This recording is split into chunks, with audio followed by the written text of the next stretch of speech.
Assalamu alaikum. Welcome to season 2 of the Niqabi Diaries podcast, a platform dedicated to sharing the stories of the women behind the veil. This season, we will be speaking to more Muslim women from all walks of life as we continue to discuss their deep and intimate reasons for wearing the niqab. The Niqabi Diaries, our experiences, our perspectives, our voices.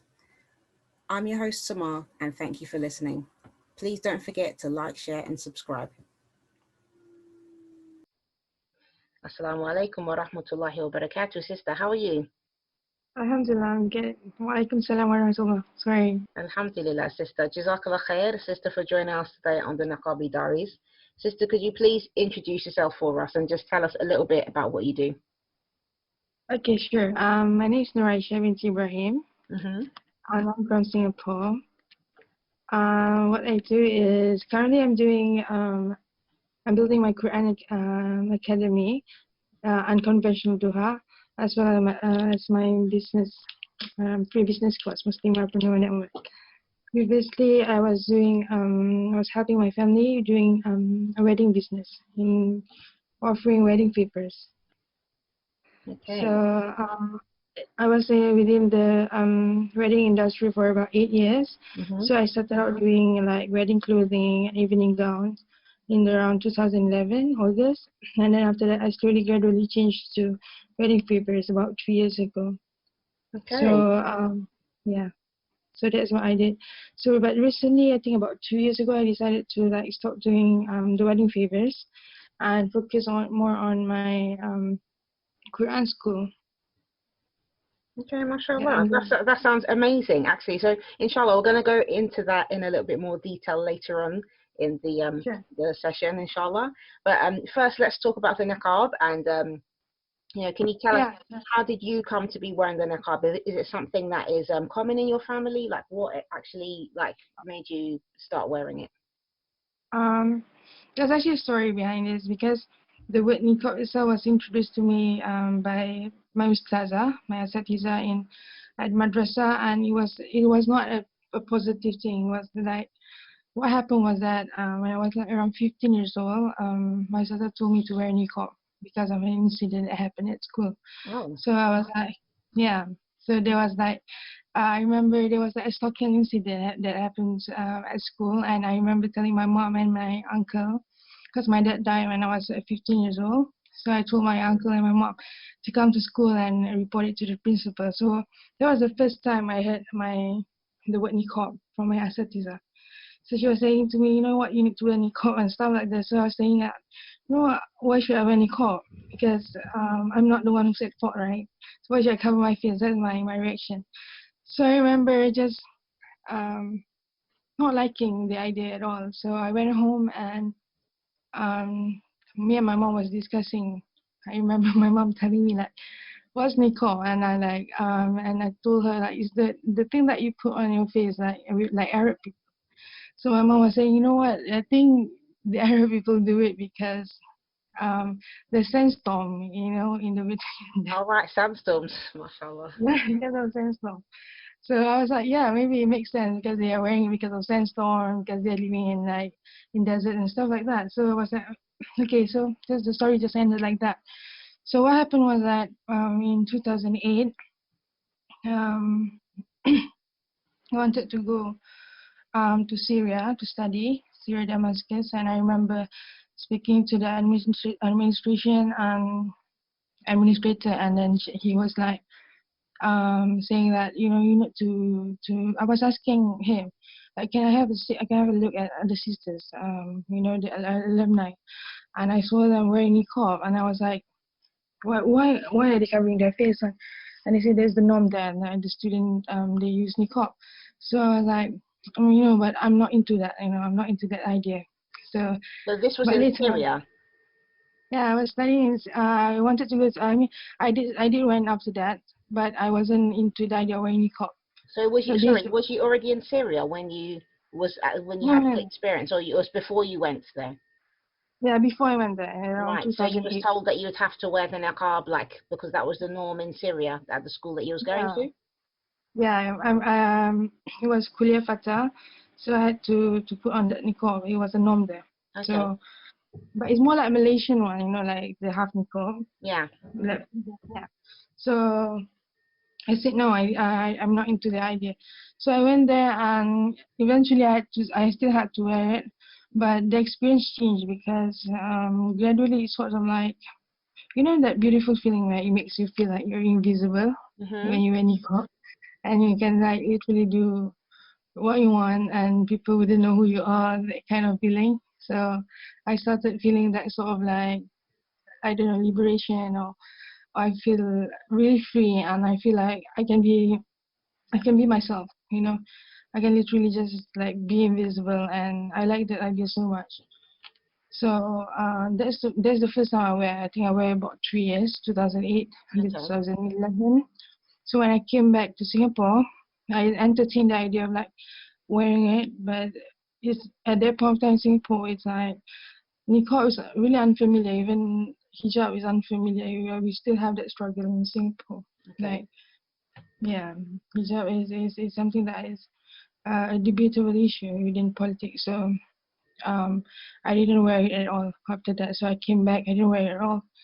So what happened was that I think in the last 2 years, I started having this like nagging, you know, like this feeling, this intuition whereby you need to put on niqab, like I don't know, I just feel like I want to wear it again, you know, that kind of feeling. And then I was living in China, Guangzhou, for about 3 years. And then the last year I think I was going back and forth to Malaysia, and I just decided, you know what, so I'll just put it on. Like I don't know how to deal with I don't know how to deal with an issue with Okay, my so sister, family.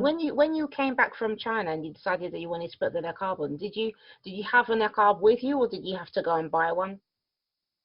I actually went to buy. I actually went online to order it. I don't Okay. have it at all. Yeah, I actually went online to in China.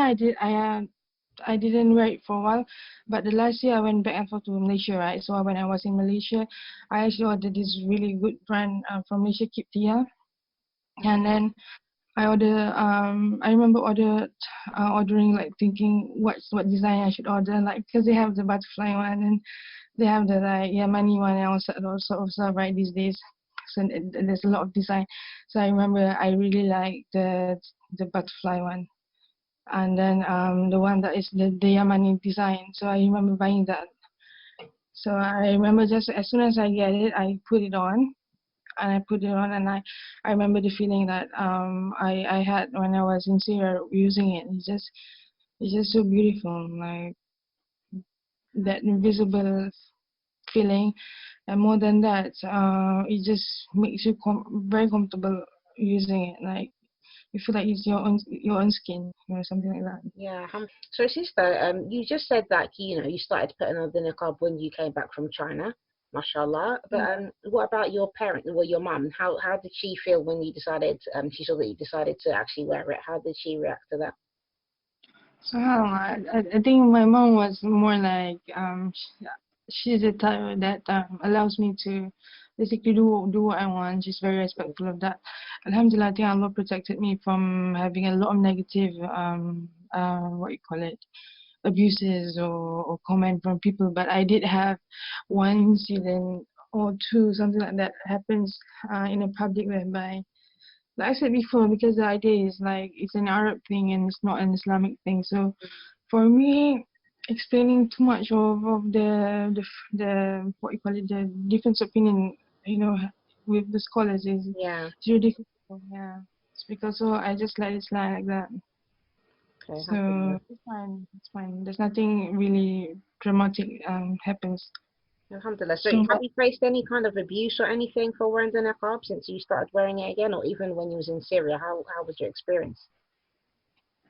oh, subhanallah. When I was in Syria, initially I think when I was there before the war broke out, I was there for about 3 years, and the last year I actually changed in sorry no in 2009 I actually changed to Kulia Abu Nur, and in Abu Nur at that point of time I think there's some sort of a bit of a political turmoil, and then we're not allowed to basically wear niqab anymore.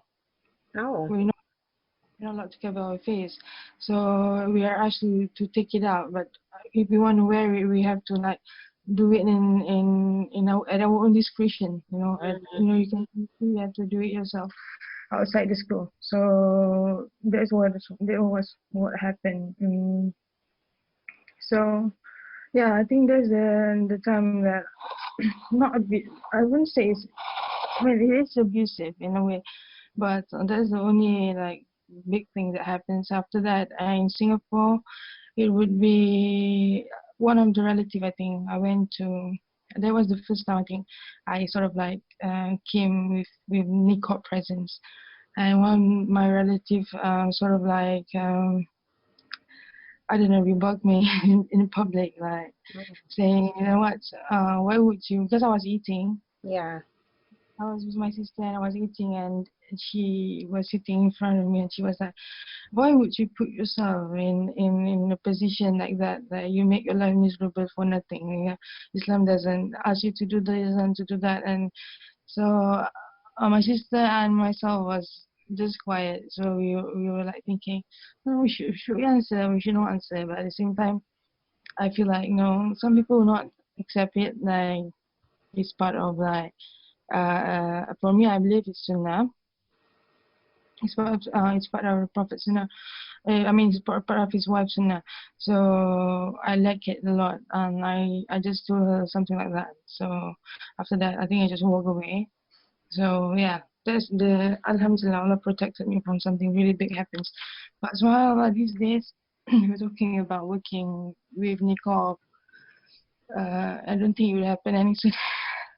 I Pardon? think if you're talking about working with niqab, like applying for a job Yeah. or working with niqab, I don't think that will happen any sooner because in Singapore the hijab issue is still very much alive.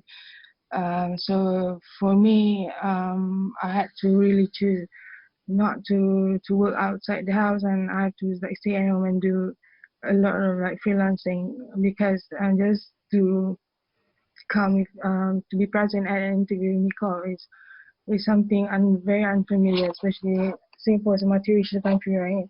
So yeah, that what was happened. Oh, I think one incident happened, yeah, during. Oh yeah, I have a friend before who but now subhanAllah, because of the pressure of just wearing makeup, she gave it up. But we were eating together at a restaurant, and the side table, the person who's sitting next to us is a Chinese family. So Mhm. uh, so they were like very curious about how we navigate the pork Yeah. into our mouth, and trying to put the food into our mouth with niqab is really, I mean, it's hard for us even with niqab. So she and the whole family was very curious about that. So and they keep looking and staring, and yeah, and that makes us uncomfortable obviously. So yeah, that's the two incidents in Singapore. Okay, But like I said, alhamdulillah. So I just want to ask you more about the whole issue with the hijab because you said it's difficult for sisters who wear even hijab to like work and things in Singapore. Is it actually banned there? Like, is it banned in the workplace or is it banned in schools? Like, how does that kind of work? so What's the subhanallah, situation? back in the time when I was studying around 2002 when I graduated from Sanawiyah from my secondary school. I think it was much more worse than now. Because now our president Halimah Yacob is wearing hijab. So Okay. subhanallah, yeah, there's still some sort of like within the as a nurse you can't wear niqab. Sorry, you can't wear hijab as a nurse. Still, even though I recently went to the hospital, and the nurse was saying that they petitioned to wear a hijab, Okay. but they are not allowed. Alhamdulillah. Allah make it So easy for them. I mean, Allahumma ameen, Allahumma ameen. So the um, government bodies hijab is still a taboo thing, so you're mm. not allowed to wear. Yeah, And so but inshallah on still that note, would you describe the niqab as being a barrier? on. I said I believe it's sunnah, so it depends. I mean the what you call it, the you have to weigh your life based on what is wajib, right? This is a lot of people's perspective. Like, for example, right now in madrasa teaching at Islamic school, you're not allowed to wear niqab as well. So I have a friend who wear niqab outside, and at madrasa within the compound of the madrasa school, she took it off at the gate. So, like I said, niqab is still an unfamiliar thing. So it's more of like a lifestyle choice or a private choice. So, and there's different opinions regarding it. Alhamdulillah. Yeah. Alhamdulillah. So you mentioned in the past, like initially, you had a teacher at your school that after an incident took place, they suggested that you start to wear the niqab. So how did like Oh, was the rules kind of different then? Was the country more lenient towards people wearing the niqab than it oh. is now? The Ustazan, that happened when I was 15 years old. I think about uh 1999 or around 2000. So yeah, around that time. So she was telling me to wear niqab not within the school compound but outside, you know. And she's like saying we should wear niqab as in because of the incident that happens to me. So Mm, but now to wear the niqab as in working for asatiza, no, you're not allowed to do that. There's no one I know. I know a few of my friends who teach at madrasa even.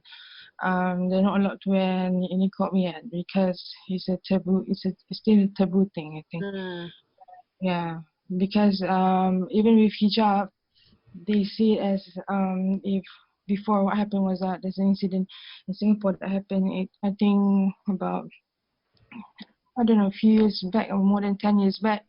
Is that there was this father who wanted his daughter to wear hijab in a government school. So it became a political debate, and he then moved out to Malaysia. So yeah. they went to Malaysia.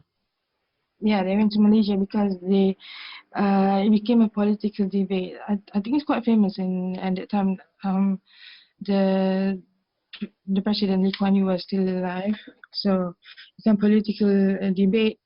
And then I remember him going to Al Azhar to discuss the issue with the ulama there. So the ulama was talking about something like to waiving the wajib or what is wajib, seeking knowledge or wearing hijab, something like that. So they have their contemporary perspective with it. So that's the reason now. Even some ulama in Singapore, they give such fatwas that to the nurse, to the nurse and to those who are working in the government. So it depends on what's wajib. So yeah.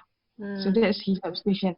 So going back to niqab station, like I said, it's very unfamiliar. Even um, I don't really actually I know about one or two sisters on Facebook who wear niqab, and I wear all black, and I'm considered quite radical. I'm considered I'm considered quite radical with what I'm wearing because I wear exactly the Arab style, yeah. the Arab style, yeah, the abaya and all black. So, but I know some sisters who wear with colors and pants and like Malaysian style. Yeah. Yeah, MashaAllah. MashaAllah. so Okay. that's good.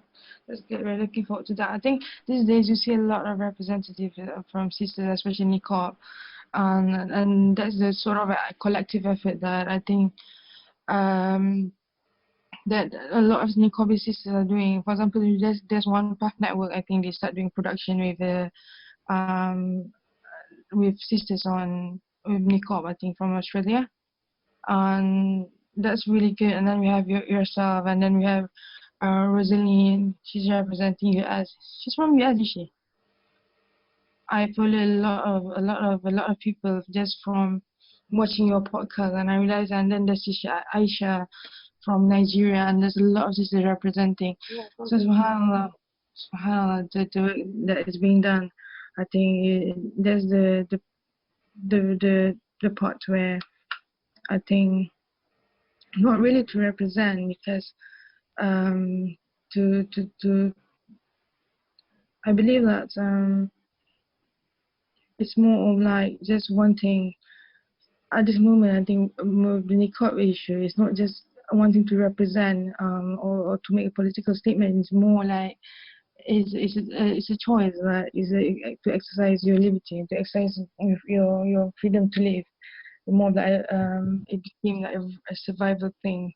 Like, you know what, I just want to wear it not to represent any political stance, but it's a lifestyle. It's not a lifestyle choice for me as well.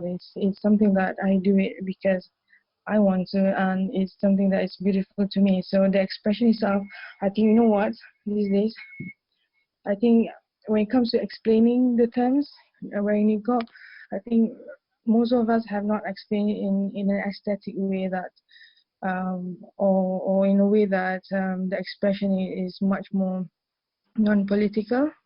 It's sort of like we are being dragged without us wanting to into this political turmoil, because it's the same situation with hijab, because it's like it's just something that a human wants to exercise their liberty or the expression of freedom, and then but we are being dragged into to having to deal with these political issues as well. Like, and it happens with hijab before, and now it happened with niqab. But that's the thing. I think the collective power of the people is that when you make a stand, and and speaking about this, it's more like it suddenly became a weight on me as a Singaporean, because I don't want to make it a political stand for wearing niqab, and now I'm talking a lot of politics, but at the same time, I just can't help myself, because that's the part that I'm saying, that, you know, it's not a political stand, but at the same time, you cannot discuss niqab issue or hijab issue without politics, because we are being dragged we're being dragged into this whole, like, it became a political issues. So as well, these days I'm really thinking, you know what, doing this podcast, perhaps it would be the first the first step to it.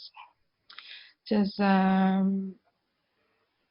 don't want to use the word representing, but more on like spreading awareness, creating more awareness that, you know what, we are as human as you are. Like you said, we are as human as you are. We want to like live as freely as you want to.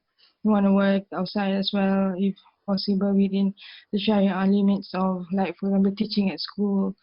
Um, you know what, there shouldn't be any objection from wearing niqab, especially if you're in the Islamic fields and stuff like that. So hopefully one day. Inshallah. So, sister, I wanted to talk a little bit now about your businesses. Okay, so you said you was in the wedding planning industry and making like dresses and things like that. How did you Yeah. get involved in that? Is that a family business? Um, Actually, when I was, yeah, my whole family, my mom's family, my maternal aunt, all of them are in wedding business. And I remember as young as like 9 years old, I always my aunts do wedding catering, and his son take over now. So they're still doing it, and my brother is actually in doing wedding decor and an event. So all of them are still in the wedding field, and I just stopped doing it quite recently, since I moved back to Singapore in around January 2019. So I stopped doing it quite recently, because I want to focus more on my Quran school. So speaking about the wedding catering things, yeah, I started 2011, and I remember the brand was Fashion in Faith. I just have this idea. I have this idea, like, because there's a lot of sister who wants to get married, and there's no decent clothing, like, for, or then there's no modest clothing to within the wedding industry, and, you know, they pay a lot of money for rental, but it's still nothing near close to modesty. So Yeah. I remember just helping them, taking orders and then doing a custom made design or size, I mean, or matching hijab with the dress and stuff like that. So that was around August, I think from August. I got it established through Facebook marketing around 2012, around February 2012, yeah. So, subhanAllah, something really beautiful happened actually, subhanAllah. I remember coming back from Syria and I was struggling to get a job, obviously. And at the time I wasn't wearing niqab, but I was wearing jilbab. So I had a problem, obviously, getting a job outside my house. I was outside in Singapore. So what happened was that I remember I was struggling really bad, and I was struggling really bad for about almost a year now. And then what happened was that suddenly on Facebook, I remember one day just praying to God, and Ya Rab, just please help me. And prior to that, something happened really bad because um, in my family, we are all like working professional, and most of my family members, like for example, my sister, they are all working in the government body. So I struggle a bit with like giving up, giving up on practicing Islam the way I want, the way I wish to, or the way I want. That makes me feel comfortable to going out and working and fitting into this role. So I remember just asking online. The next day, subhanallah, I remember just having like 5,000 people on my Facebook account. I just log in and I still have the screenshot. I think I save it in my email. There's like 5,000 plus 1,000 people who wants to add me up, and then my account have to be converted to page. So I still have that page right now. It's around, initially it was about 18,000, so now it's 13,000. So I have to convert it to page because there's so much people. I remember there's the first phase where I experienced my success, and it's by Allah, yani. It's from Allah. I mean, I literally just put very minimal effort, and that's the time I really believe in just praying to God. Like, you know what, Allah says it, if you obey God, if you practice taqwa, Allah will make it easier for you. So subhanAllah, I see that manifesting in reality, and it's an incident that quite shocked me. I mean, in a positive way, but at the same time, that's the starting point where I literally believe that even with this niqab station which I faced about 2 years ago, back and forth, but I was struggling to decide whether I want to wear it or don't want to wear it, and I keep having that intuition like, you know what, you should stop wearing it. And it was before the pandemic actually, you know. I think subhanAllah, Allah sort of make it easy. Don't you think so? Allah sort of make it easier for all the niqabi sisters, and if you want to shine, this is the best time to shine. Like, I mean, in a way that everyone's wearing masks, you know. Exactly. So yeah, everyone's wearing masks, you know, literally like they're wearing a fabric on their face as well. So subhanAllah, I feel that the embodiment of taqwa is like manifesting here in reality. Like subhanAllah, Allah literally saying that, you know, if you practice taqwa, I'll make it easier for you. I'll make it easy for you, and that's the barakah of obeying God. And it's so beautiful, mashallah.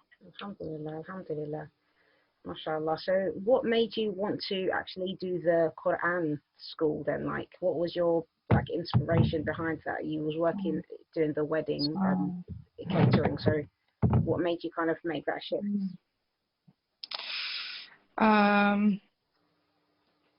It's quite a complex story actually. Because actually, like you sent me, I've seen the account, and it looks like quite a lot of work has gone into that as well, mashallah. Like, it's quite is I would say subhanallah, I've been tested a lot like crazy.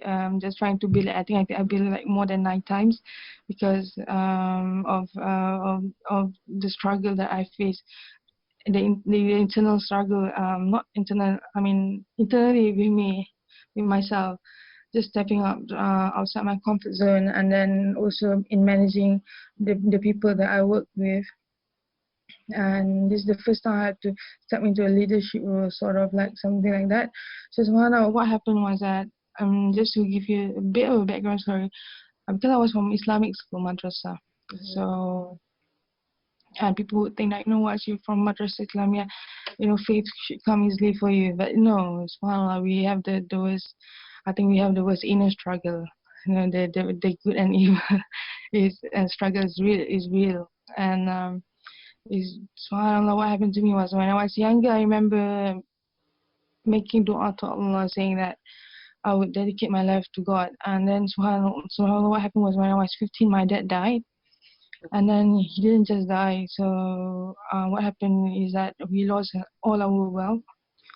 My mom was not working for all her life. And Sunday, I remember, subhanAllah, when I was in Syria, she was telling me, I don't think I can work anymore, because she was working 12 hours and almost 15 hours per day. And she's like, her nose was bleeding. I remember she was telling me, what, I can't work that long anymore because it's really difficult for me. So what happened that when my father died, I experienced my first crisis of faith, because, and that is the part I remember every time I pray to Allah, and it's quite arrogant actually to do that. And now I'm telling this story, I feel like I'm really I'm quite bothered by the way I react towards God, because subhanAllah, what happened was I remember after my dad died and we lose our wealth, we were living in this 2-story house, and then after that we have to move to a 1-bedroom house, and we were like 6 of us. I have 5 siblings. There was like 6 of us, and that's the first time we fight over food, and we fight over pillow, we fight over a lot of stupid stuff, like really random thing. And then I remember every day I was praying, and I was literally telling Allah, what, I spent my whole life in dedication to you, because I was from madrasa. I literally, like, I didn't do anything other than just studying and making sure I do exactly what a good Islamic student should be doing. And there's no BGR, there's nothing. Like, he's a clean life. I remember telling God all the time, every day, that I was a good girl, and I was a good girl, and you're doing this to me, and I don't know that, and because I feel entitled towards my good deeds, right? And there's the part that before I went to Syria, no one told me that what, God tests those who He loved the most. No one told me that, so I was struggling with this idea that what, if I'm good, it's because of my own effort. So yeah. So what happened was that um I went to Syria, and that's the part that I started wearing niqab, right? As I told you just now. So when I was wearing niqab, I started to meet a lot of some beautiful sisters who were like, they give you sort of this support that I never feel outside that circle. And the sort of support whereby we are, we stand out. So, but at the same time, together, collectively, all of us have an individual role of our own leadership. Like, we are a group, but at the same time, we uniquely represent our own self as well, without losing that identity. So we are not a group identity. So we are more of an individual identity. So that sort of liberation I felt. I felt how I lost all that, the confidence and everything, when my dad died, and I struggled a lot to live. And I remember, subhanAllah, just to share a bit, I had to go out working for the first time in my whole life, and I had to choose. I remember working at Starbucks, and I went for the interview, and the person was telling me, you have to take off your hijab. So I was like, for 4 years actually of my life, I didn't wear hijab. And I was thinking, what? I took the fatwa of, like, what the ulama says, it's okay, you have to wear the wajib and all this stuff. So I was thinking, I was about 19 years old, so I was working as a waiter at Fish and Coast, and I was also working at Starbucks. So I managed to work because my mom was really struggling. So I took off my hijab, and I was being really rebellious towards Allah. As in, I literally just chunk. I mean, I just, like, what, I don't want to be good anymore. And I remember telling Allah, like, like I said, every day I was really disappointed in God, because I lose the essence for the just the idea of, you are doing good because God make it easier for you. So what happened is that my life got better surprisingly. So I was working at the government. I landed a job at government, um, at Ministry of Finance, and I wasn't wearing hijab then, so there's no hijab issues on it or anything like that. But something happened during the interview. And the person, I had 3 interviews, and the last person who interviewed me happens to be a principal who used to be a principal at a Catholic school. So when I was sitting with her, she was so into asking me about the hijab issues, like what's the ruling for hijab, and then she asked me about jihad. She said she was really into the idea of talking about polygamy. So it was so surprising to me, because she found out, you're from Islamic school and I want to know more about polygamy. So I remember I landed a job, and she literally told me, we will discuss the topic of polygamy and jihad more during our first day at lunch. So, subhanAllah, so I remember, just even though I'm not wearing hijab, I remember just the passion for Islam is still there alive.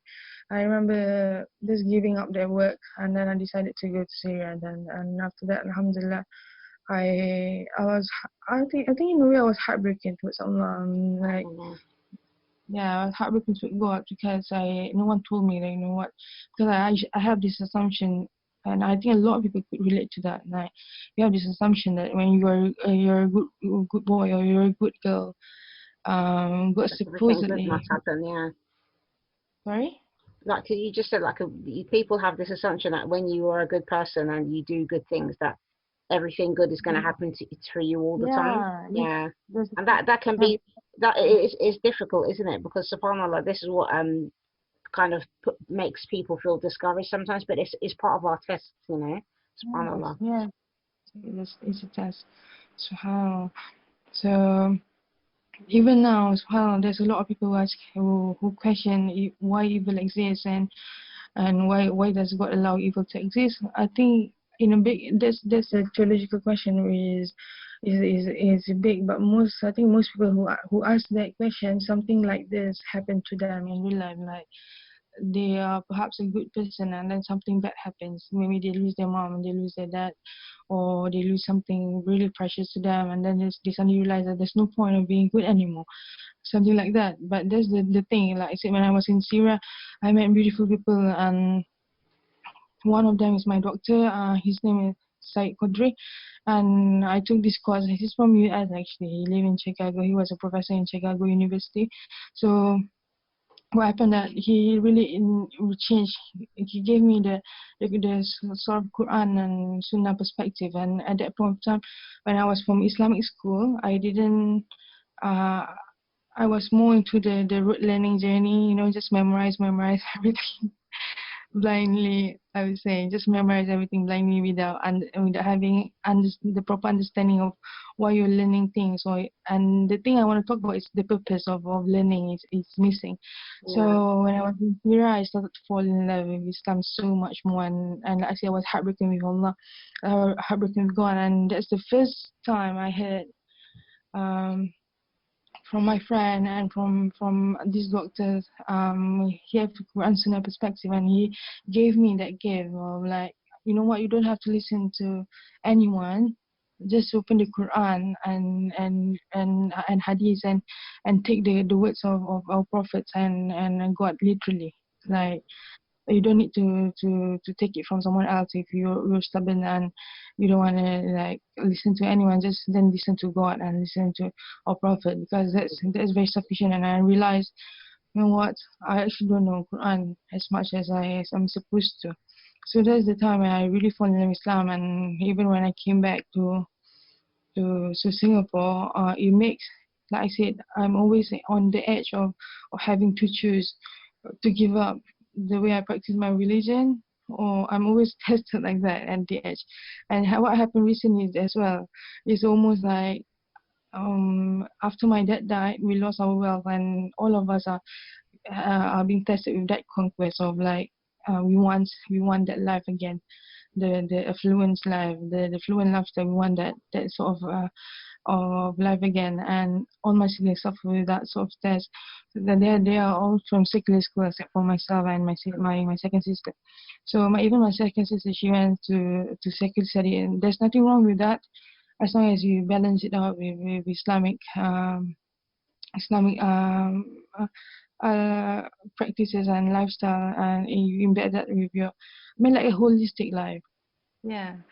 So what happened recently is that I was living in China, Guangzhou, and I really literally remember sitting down at this cafe, and I was like looking at the lifestyle that I already had, like that the affluent lifestyle that we told ourselves, I mean and my siblings, we will get back whatever that we lost, even more.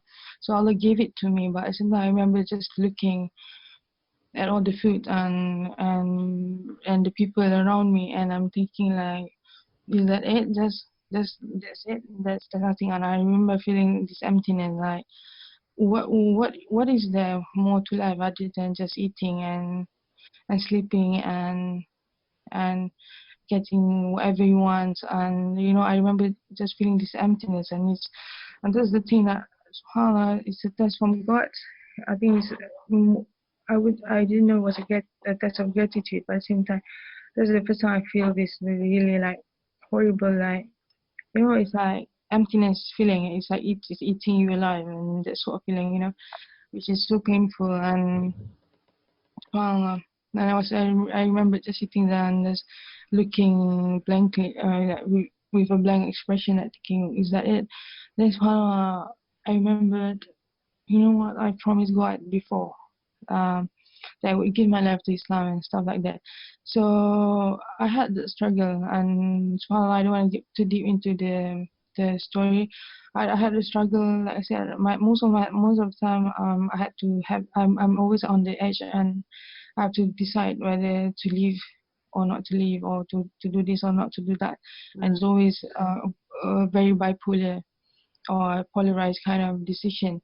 So I had to live a lot. Like I have to leave China. I have to leave a lot of things. My business, and at the time my business was picking up. Because I was living in China, and there's a lot of people who wants to buy stuff at cheap price, and I gave them the price that no one had an exclusive to.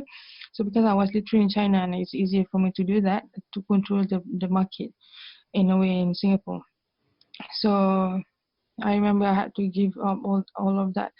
And this is not to call upon people to just literally just drop all your life and then do a 360 degrees change, because if there's any lesson that I learned, it would be to slowly, gradually do a planning before you actually live everything, right?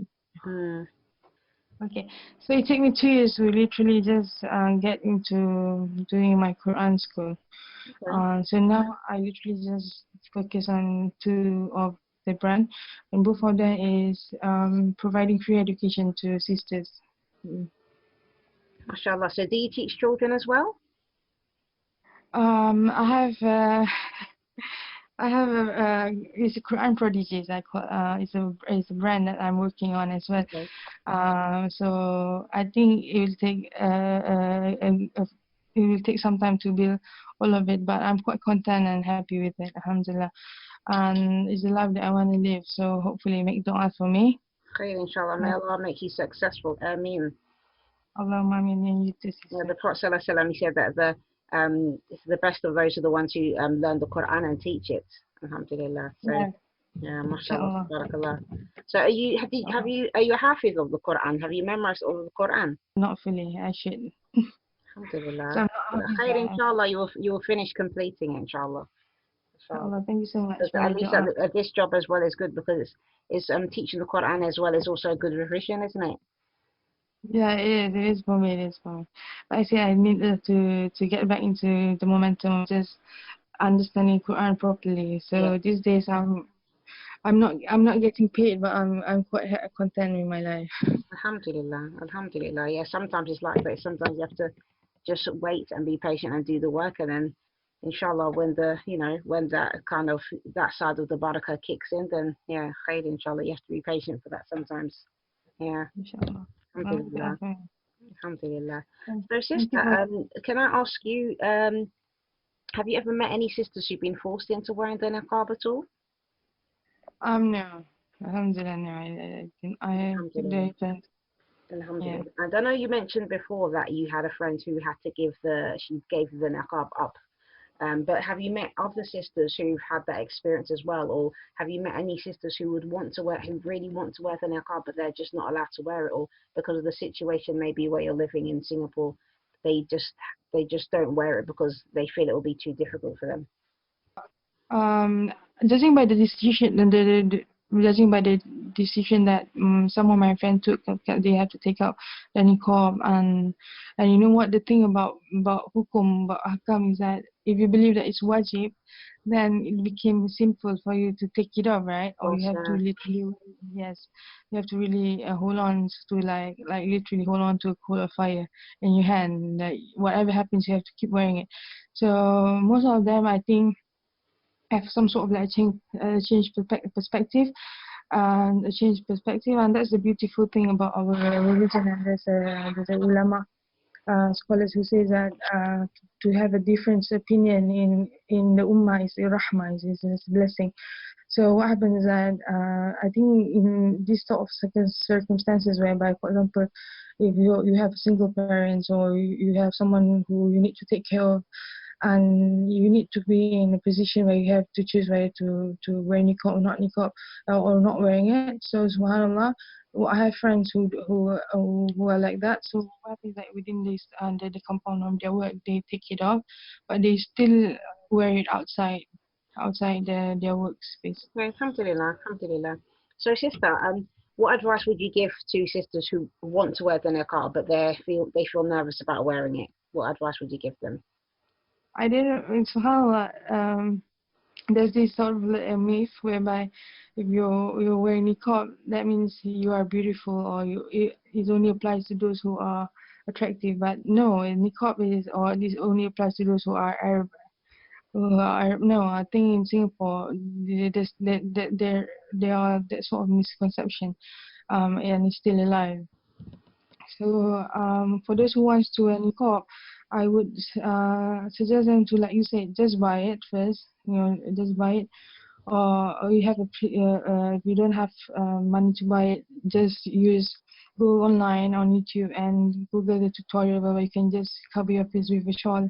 And by if you have a longer shawl, you can just cover it up and try it, and feel it in your skin. I mean, or feel it on your skin, and then see how it feels, and slowly you will get really feel the blessing, or the reason why God makes niqab as part of our religion, and then you realize how beautiful it is. So it's a feeling which is very individual, but for me, I feel it's invisible and liberating at the same time. I know it's an I know it's an irony, but at the same time, that's how I feel. Like, I feel very liberated from a lot of problems. And you mentioned this now, that it's a protection, isn't it? Yeah, alhamdulillah, alhamdulillah. So, sister, finally, to end the interview, I'll ask you the final question, which is, what does the niqab mean to you? The niqab um, it's more than just a face veil. To me, it's I think these days I'm feeling that it's part of my skin. Like I'm saying that if I don't wear it, I feel um something is missing in my life, something like that. Mm, subhanallah, Yes, yeah, something subhanallah. is missing in my life. Yeah, and I what happens to me recently is like, as soon as I think it's from Allah that once you embrace the idea of wearing niqab, even though initially you might think that it's sunnah, for me now I can't see myself not wearing it. And more than that, I feel my hayat level, the modesty that God puts in your heart, Yeah, it sort of like increases. So alhamdulillah, by Bismillah, yeah. So that's how alhamdulillah. I feel about it. Alhamdulillah. So Jazakallah khair, sister, for joining us today on the Niqabi Diaries and barakallah. giving us so much of your time. Alhamdulillah. I really appreciate it. Okay. Yeah, you too, inshallah. Assalamu alaikum wa rahmatullahi wa barakatuh, sister. Wa alaikum salam wa rahmatullahi wa barakatuh. The Niqabi Diaries Season 1 ebook with clickable links for each episode is available now, complete with 52 illustrations and inspirational quotes from each podcast guest. Click on the link in the description to get yours.